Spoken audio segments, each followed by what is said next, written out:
the record is more preparation because I've got an Asia, a Far East tour. Yeah. So we're doing like Cambodia, Vietnam, Myanmar. We're doing Singapore, Malaysia, Thailand. It's a 30-day tour. So it's a grueling tour. It's not like a movie by road. We're doing flights, so it's going to be really jam-packed. So we needed to prepare this other material that I'm preparing in India. Then I've got a show in Uganda. Then I've got a number of ones in South Africa. So it was really preparing for all.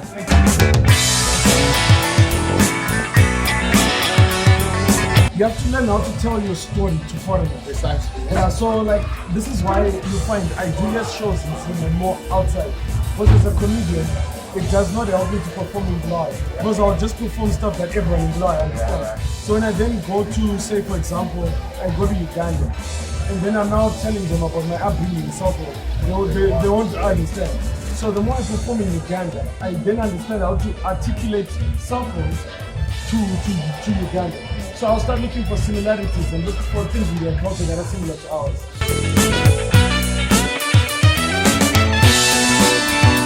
Because you have to challenge yourself. Like for example, the Guinness Book of Records is challenging myself in terms of how many shows can I actually do?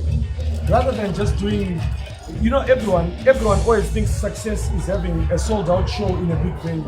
Whereas I think success is having people coming to 35 different shows. That's success for me because of like 50 to 100 people come to each show in like different places. Like in Bulawayo, I never thought it would be possible to do sold out shows in 6 venues.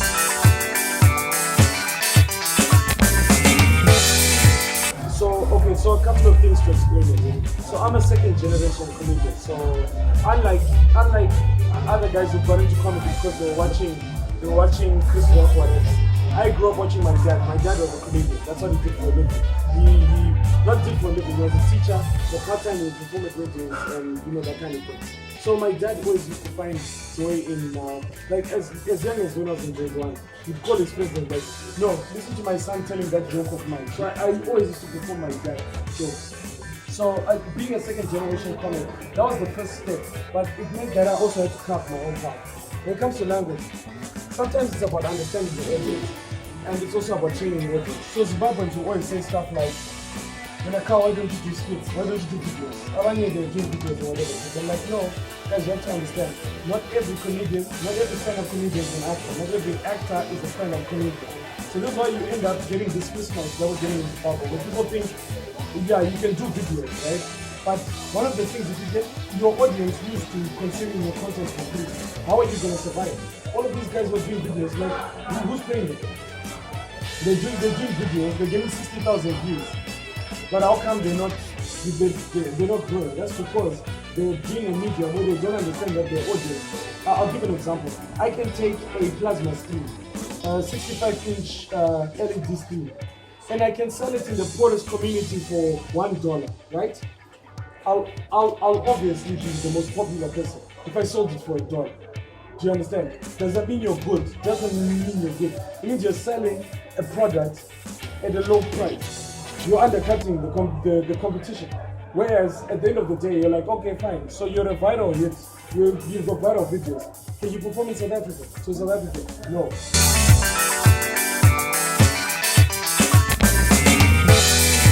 So for me, getting into comedy was my friends, because I was cracking jokes all the time. So the most familiar person would be Tarone Kitari. So Tarone Kitari was like, why don't you come and perform at one of my functions? Just come and do one joke.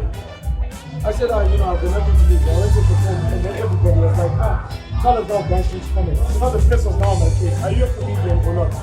And I had to sit down. My wife and I, my business partner, we had to sit down and plot our next 10 years. Saying comedy, if we're going to be successful at comedy, what are we going to do? So we had to benchmark ourselves. At the time, the guys that tell Noah, whatever it is, we had to look at their careers, watch every documentary or interview they've ever done, and then decide what made Trevor Noah successful. What made him successful was traveling outside of South Africa, because he pushed and challenged himself. So I knew being famous in Zimbabwe was not as much a big deal than me being famous outside of Zimbabwe. Zimbabweans will then come on board later, because it's harder to market to Zimbabweans. Zimbabweans, what they'll say to you, I remember there was one journalist who said to me, Carl, but how come you're not as funny as Trevor Noah? the same reason why you're writing is not in the New York Times. It's the same thing. You can't criticize me.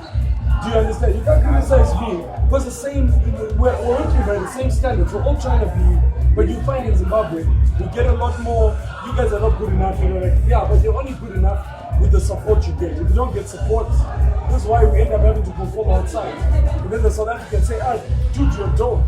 Or I can say, like, for example, in Uganda, I'm the international act when I'm in Uganda. Do you understand what I'm saying? But it's a different thing when they come to Zimbabwe. Now all of a sudden we're treated like we're second class. Did you get what I'm saying? So I can see might even surprised her. She was like, you guys don't even understand how lucky you guys are with Carl. She even said that at one of the shows and she said, I wouldn't have come to Zimbabwe because of Carl. Carl is one who proved to me that there was a market for comedy. Did you understand? So sometimes I think Zimbabweans need to get off our high horse and think, we think like our warriors, they went to the Olympics and they lost to Germany. So what? They went to the Olympics. How many people have gone to the Olympics? None of us have ever been in the Olympic village. So we need to know what's successful, what's not successful. If we're comparing our government to other governments, if they're in the Olympics, how well are they doing right now with our economy? Do you get what I'm saying? And yet we criticize our own artists.